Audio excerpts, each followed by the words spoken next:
নমস্কার বন্ধুরা, আমি রাত্রি বলছি। বড়দের প্রণাম আর ছোটদের ভালোবাসা জানিয়ে শুরু করছি আজকে দুর্দান্ত স্বাদের একটা মাছের রেসিপি। তোমরা দেখে বুঝতে পারছো আমি আজ কি মাছ নিয়েছি? হ্যাঁ বন্ধু, আজকে আমি প্যাকাল মাছ রান্না করছি। অনেকে এটা আবার এই যে তিনটে দেখো ময়ূরের পুঙ্খের মতো একটা ছোট স্টারের মতো আছে, লেজের দিক ওটা থাকে, আর এর ওপরের দিকটা একদম তেলে ভরা। দুর্দান্ত স্বাদের হয় এই মাছটা। এই মাছটা বাজারে গেলেই আমি অবশ্যই কিনে নিয়ে আসি। এখনকার দিনে মাছটা খুব একটা বাজারে দেখাও যায় না, প্রায় বিরল হতে বসেছে, কিন্তু এর স্বাদ অনন্য। দেখতে পেয়েছো মাছটা কেমন দেখতে? মুখটা ছুঁচালো। আমি মাছ দাদাকে বললাম, তুমি মাছটা আমাকে তাড়াতাড়ি করে কেটে দাও। উনিও খুব চটজলদি আমাকে মাছটা কেটে দিল, মুখগুলো বাদ দিয়ে দিল, আর সামনে থেকে ওই পিত্তিটা বার করে মাছটাকে দুটুকরো করে দিচ্ছিল। আমি সমস্ত মাছ নিয়ে বাড়িতে চলে এলাম। এই মাছটাকে অনেকে তারা মামও বলে, যেহেতু ওই লেজের দিকে তিনটে তারা থাকে না, ওই কারণে মাছটা একটু স্লিপারি হয়। সেই জন্য বাড়িতে নিয়ে এসে নুন দিয়ে ভালো করে কচলে কচলে ধুয়ে নেব। এই নুন দিয়ে ধোয়ার ফলে দেখবে এই স্লিপারি ভাবটা একদম চলে যাবে। মাছটা দেখো পরিষ্কার হয়ে গেছে, আমি নুন দিয়ে পরিষ্কার করে ধুয়ে নিয়েছি। এবারে মাছটাতে নুন হলুদ মাখিয়ে খুব ভালোভাবে ভেজে নেব। মাছটার স্বাদ কিন্তু দুর্দান্ত, অন্য সব মাছের থেকে একদমই আলাদা। তোমরা যদি বাজারে গিয়ে এই মাছটা পাও অবশ্যই একবার নিয়ে আসবে আর রান্না করে খাবে আমার মতোভাবে, যেভাবে আমি রেসিপিটা বানাই।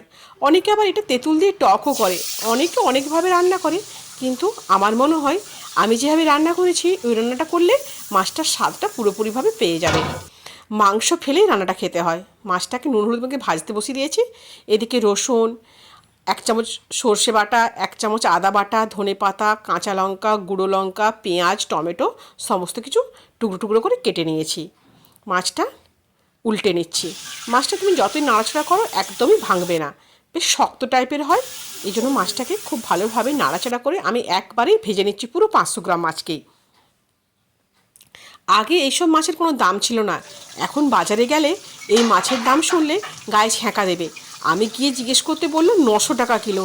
আরে বাস, এ তো শিঙ্গি মাগুরের দাম বলছো দাদা। না দিদি, একদম পাওয়া যায় না।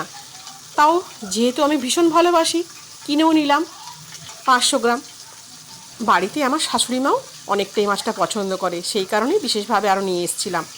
ওনারা গ্রামে থাকতেন, বলতো যে বিলে খালে এই মাছগুলো এমনি পাঁকে থাকে, এই জন্য এই মাছটাকে প্যাকাল মাছ বলা হয়। খুব লাল লাল করে মাছটাকে ভেজে এবার তুলে রেখে দেবো। আর আমি যেভাবে কষিয়ে রান্না করি ওইভাবে যদি রান্না করো, মাংস ফেলে কিন্তু এই মাছটা তোমাদের খেতে হবে, এত দুর্দান্ত স্বাদের হয়। ওই মাছের তেলে আরও অল্প কিছু একটুখানি তেল দিয়ে দিলাম। প্রথমে রসুনের কুচি দিয়েছি, রসুনের কুচিটা অল্পখানি নাড়াচাড়া হতেই দিয়ে দিয়েছি পেঁয়াজের কুচি, পেঁয়াজ, টমেটো, আর দিয়ে দিচ্ছি পরিমাণ মতো লবণ, আর কয়েকটা চেরা কাঁচা লঙ্কা যেটা কেটে রেখেছি ওটা দিলাম, আর কিছুটা রেখে দিয়েছি শেষকালে দেবো বলে। এবারে খুব ভালোভাবে নাড়াচাড়া করে এই পেঁয়াজ, টমেটো সমস্ত কিছুই ভাজতে থাকবো যতক্ষণ না একদম তেল ছেড়ে বেরিয়ে আসছে পেঁয়াজ রসুন থেকে। তারই ফাঁকে এবারে দিয়ে দিলাম সর্ষে বাটা, আদা বাটা, গুঁড়ো লঙ্কা আর হলুদের গুঁড়ো। সমস্ত মশলাই আমার দেওয়া হয়ে গেল। এবারে মশলাটাকে খুব ভালোভাবে কষিয়ে নিচ্ছি। মশলাটা কষাচ্ছি যতক্ষণ না তেল ছেড়ে বেরিয়ে আসে, তোমাদের আগেই বললাম। এইভাবে মিনিট 2-3 ধরে গ্যাসের ফ্লেমটা লো করে রেখে মশলাটাকে খুব ভালোভাবে কষাচ্ছি। তোমরা কালার দেখে বুঝতেই পারছো পেঁয়াজ টেঁয়াজগুলো একদমই সেদ্ধ হয়ে গেছে, দেখেছো? আর হালকা করে তেল ছাড়তেও শুরু করেছে। আমি লঙ্কার বাটি ধোয়ার রাখা জলটা এর সাথে দিয়ে দিলাম, খুব বেশি জল দিচ্ছি না। এবারে মাছটাও দিয়ে দিলাম, মাছটা দিয়ে মশলাটাকে আবার পুরো কষিয়ে নিচ্ছি, একদম মাংসের মতো রান্না। আর এই মাছটা এত শক্ত, তুমি যতই নাড়াচাড়া করো দেখবে একদম ভাঙবে না, খেতে ভীষণ ভালো লাগে, কিছুটা গুলে মাছের টাইপের। এই মাছটা খাও কিন্তু ভালো, এটা জিওল মাছ বলতে পারো তোমরা, কারণ এর একদমই আঁশ থাকে না আর অনেকক্ষণ জিওনো থাকে। মশলাটা আমার একদম কষানো হয়ে গেছে মাছের সাথে। এবারে 2 কাপ পরিমাণ জল দিয়ে মাছটাকে ফুটিয়ে নেব, তাহলেই রান্না রেডি হয়ে যাবে। আর নামানোর মুখে অবশ্যই একটুখানি ওই যেটা কাঁচা লঙ্কা রেখেছিলাম ওই কাঁচা লঙ্কাটা দেবো, আর ধনে পাতা কুচি ওপর থেকে ছড়িয়ে দেবো। এই রান্নাটা করলে আর কোনো রান্না তোমার পাতে নিতে ইচ্ছে করবে না, এক থালা ভাত এই রান্নাটা দিয়ে খাওয়া হয়ে যাবে। এই মাছটা এত সুস্বাদু, আর এক কাটার মাছ, একদম কাটা থাকে না, একদম শির বরাবর একটাই কাটা থাকে, এই কারণে খেতে ভীষণ ভালো হয়। কি দারুণ কালার হয়েছে না বন্ধু? দেখো, এরকম শুকনো শুকনো করেই মাছটা রান্না করতে হবে, তবে এই স্বাদটা ভীষণ ভালোভাবে পাওয়া যায়। রান্নাটা কমপ্লিট।